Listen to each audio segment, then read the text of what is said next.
Good morning Akola. भेटूया प्रतिभावंतांना, कलाकारांना. Good morning Akola. नमस्कार श्रोते हो. गुड मॉर्निंग अकोला या कार्यक्रमामध्ये आपणा सर्वांचं स्वागत.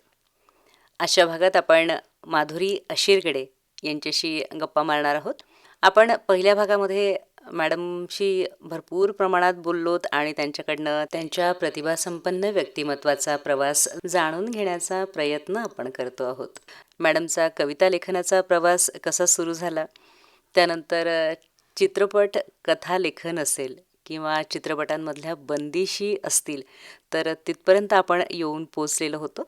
मागच्या भागात मी उल्लेख केला होता की आपण पुढचा जो भाग आहे म्हणजे आजचा जो दुसरा भाग आहे तर या भागाची सुरुवात आई शपथ या चित्रपटासाठी माधुरी अशीरगडे यांनी जी बंदिश लिहिली होती तर त्या बंदिशीपासून करणार आहोत. मॅडम, नक्कीच तुम्हाला आणि आमच्या श्रोत्यांना या बंदिशीचा आनंद घ्यायला आवडणार आहे. तर ती बंदिश आपण सुरुवातीला ऐकूया.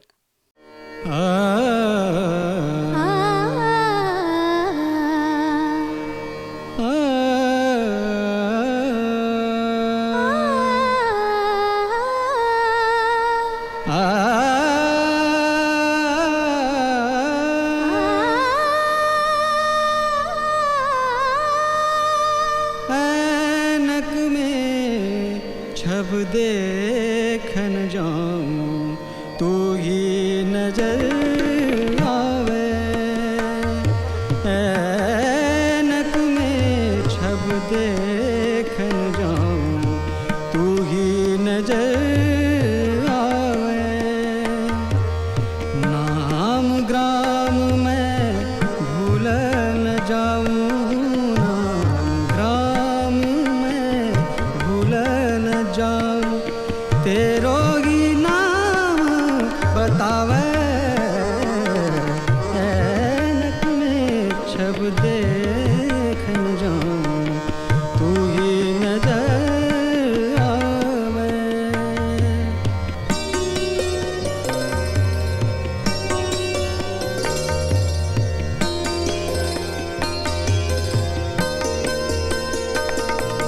सांसों की जब तेरी हलचल, सांसों की जब तेरी हलचल, रजनीगंध सुहावे.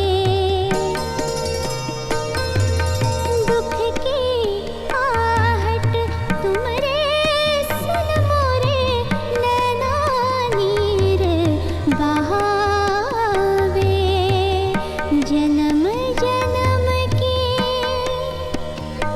हो, जन्म जन्म की, जन्म जन्म की पीरा तेरी, जन्म जन्म की पीरा तेरी, सब मुझ में आ जावे. ऐनक में छब देखन जाऊं तू ही नजर आवे हो. ऐनक में छब देखन जाऊं तू ही नजर आवे, तू ही नजर आवे, तू ही नजर आवे. वा, फार फार छान अशी बंदिश आपण ऐकलेली आहे. आणि कविता आपण मागच्या भागात बोललोत की कविता हा प्रकार जो आहे तो थोडा वेगळा आहे, सोपा आहे. तुम्हाला तुम्हाला जो आवडतो प्रकार त्यामध्ये तुम्ही कविता लिहिता. पण बंदिश मात्र एकदम वेगळा असा प्रकार आहे. कुठल्या रागात लिहिणार आहोत आणि संपूर्ण शास्त्रीय ज्ञान असल्याशिवाय बंदिश लिहिणं इतकं काही साधं सोपं काम नाही. मॅडम इथे एक असं मला विचारायला आवडेल की हे सगळे प्रकार लिहिताना तुम्ही तो बाज सांभाळत जात आहात, पण संवाद लेखन जे आहे त्यासाठी थोडंसं मला आणखीन ऐकायची उत्सुकता अशी आहे, कारण संवाद लेखन हा एकदम वेगळा भाग आहे. कथा लिहितोय आपण, तिला आपण सविस्तर पुढे कथा तिची करतो आहोत, पण संवाद लिहिताना राम श्याम असे बरेच पात्र आहेत. रामचा पण संवाद मीच सांगते, श्यामचा मी सांगते, तर ते संवाद एकसुरी होण्याची भीती असते. तर तो भाग कसा हाताळलात?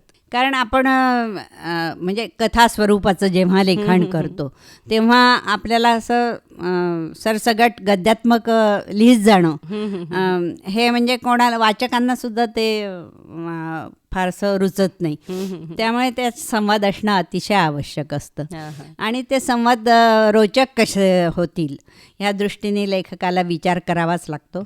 आणि म्हणजे असं तुमच्या जे व्यवहारातलं बोलणं असतं तर म्हणजे ते कोणी पण लिहू शकतं, पण आणखीन याच्यात काय आपण प्रयोग करू शकतो वेगळे हा विचार करून जेव्हा ते संवाद लिहिल्या जातात तेव्हा ते वाचकांनाही आणि त्याच्यात असं काहीतरी असं आपल्याला करता आलं पाहिजे जादू थोडीशी, की म्हणजे वाचकांनी याचा विचार केलेला नसतो आणि त्यांच्यासमोर मग वेगळंच ते येतं की अरे म्हणजे हो ना, कुठलं पात्र कसं विचार करेल आणि तो कसा प्रेझेंट होईल, हे पात्र असं बोलेल असं त्याची कल्पना नसताना म्हणजे आश्चर्यचकित करणं लोकांना आपण कशामुळे आश्चर्यचकित करू शकतो हा एक सतत भाव डोळ्यासमोर ठेवून लिखाण केलं गेलं की मग ते वाचकांना चकित करतं अशी माझी खात्री आहे. नक्की नक्की. या सगळ्यांचा तुम्ही खूप तांत्रिकदृष्ट्या अभ्यास, कदाचित ते तुम्हाला मुळातच अवगत असेल,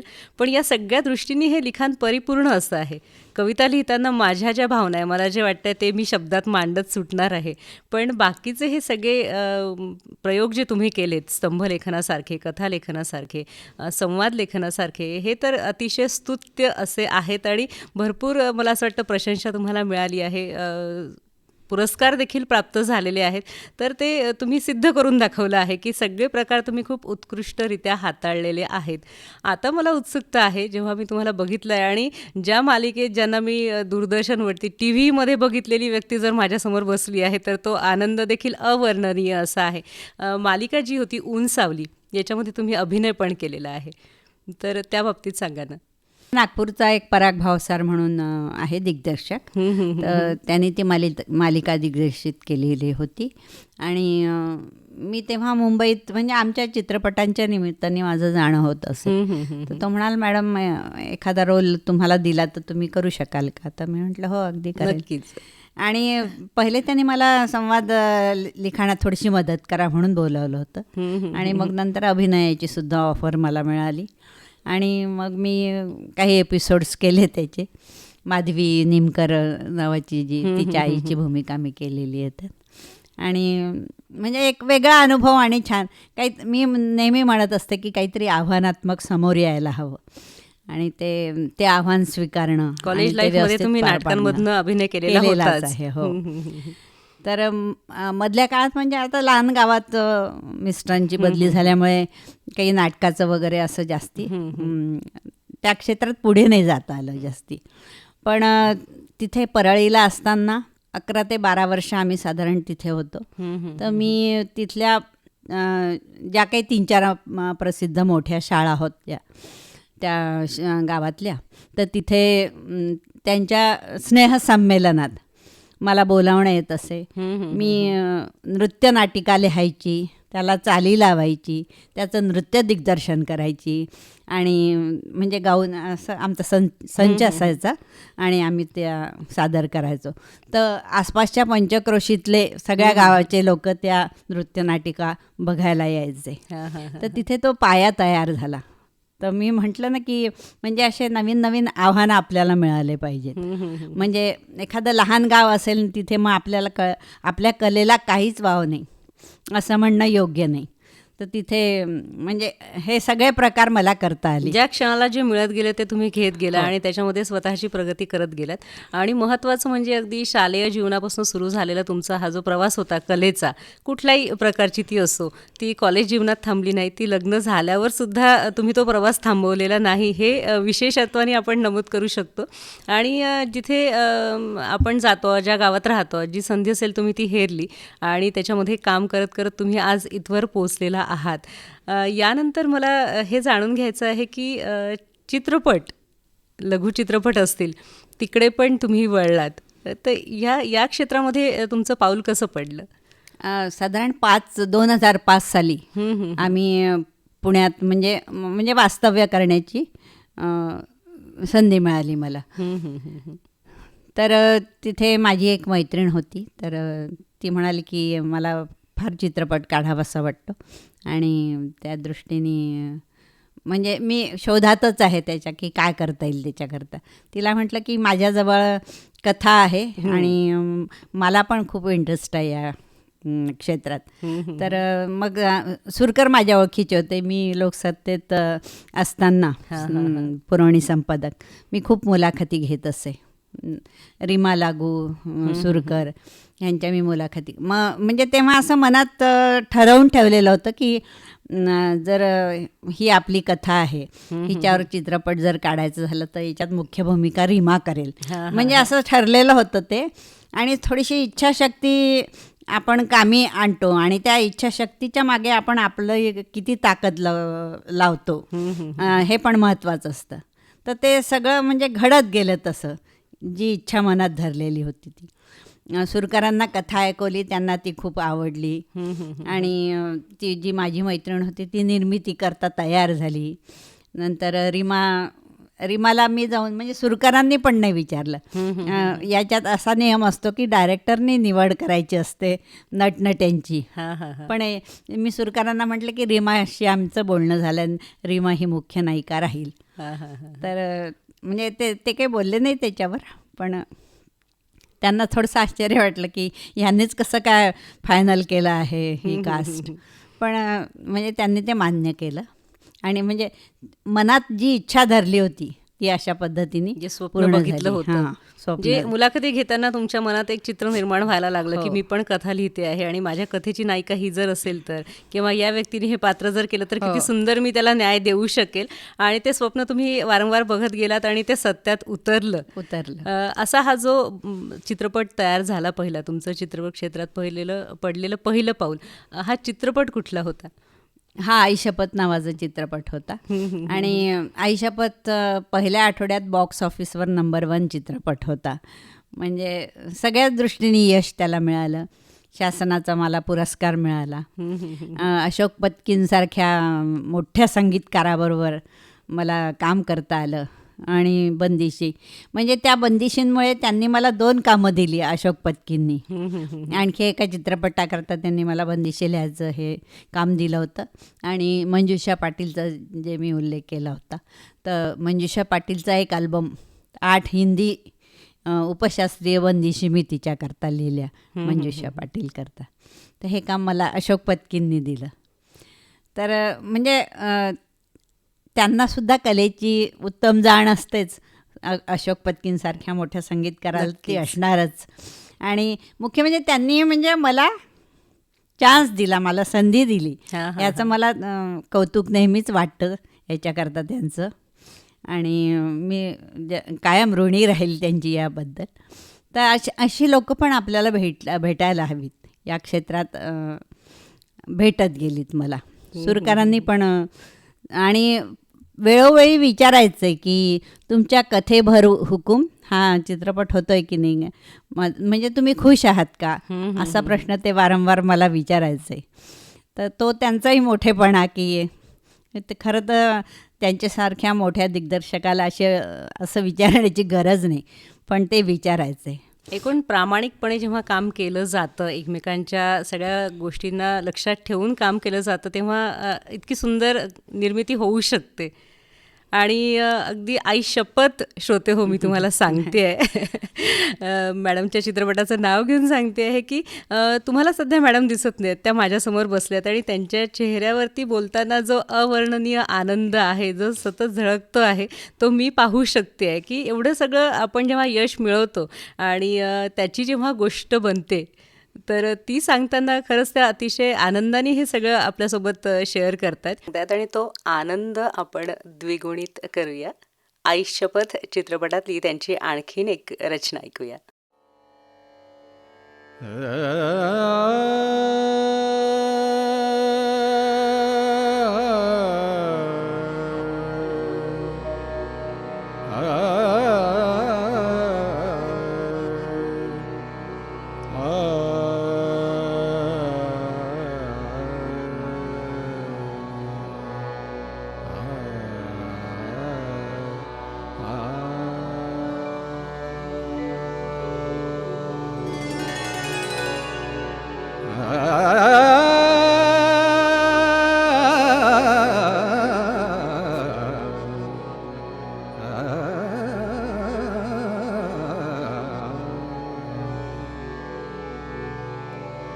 सुध बिसराए मेरो कजरा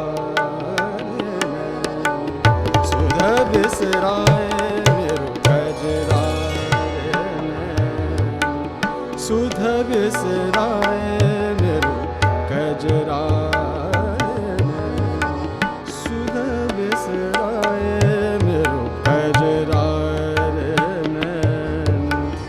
नाही परत तुम बिन चैन सुध बिसराए मेरो कजरा सुध बिसराए मेरो कजरा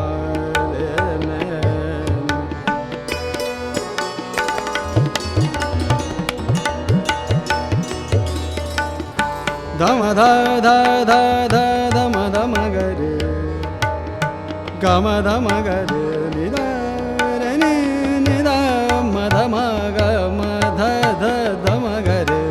सुध बिसराए मेरो कजरा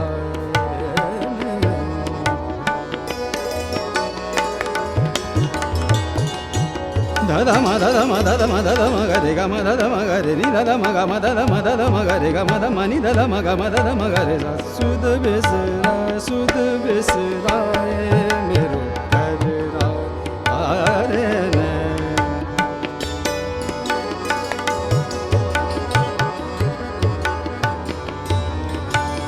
मनवा बसी मोर सावरी सूरत मनवा बसी मोर सावरी सूरत भाई बावरी मन सदिन तरपत सुध बिसराए मेरो कजरा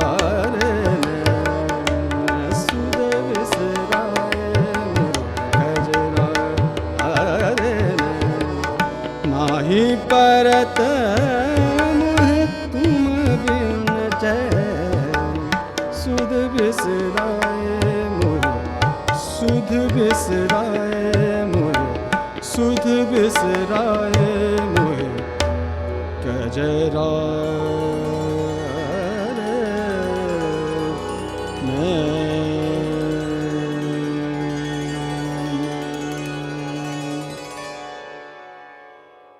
हा जो चित्रपट होता याचं मला असं वाटतं कथेसाठी पण तुम्हाला पुरस्कार मिळालेला आहेच.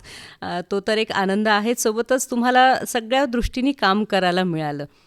तर यातलं थोडा कथाभाग सांगा ना.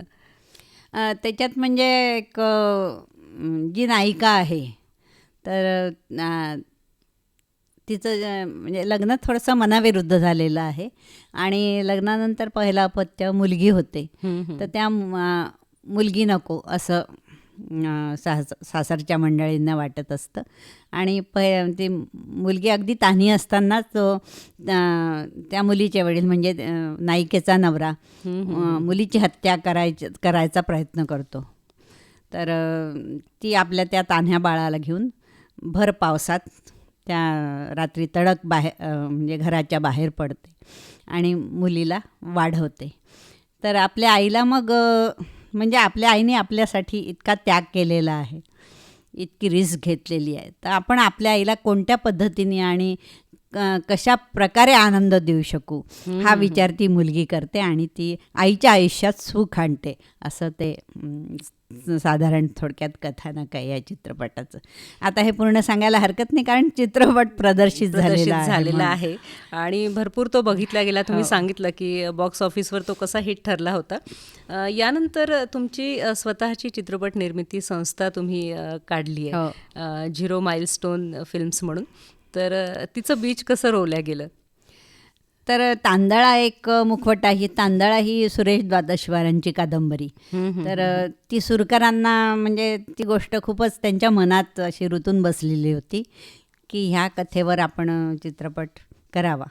तर त्यांनी म्हणजे आम्हाला दोघा पती पत्नींना विचारलं की आपण याच्यावर चित्रपट करूया, करा विचार तुम्ही, म्हणजे करा निर्मिती तुम्ही.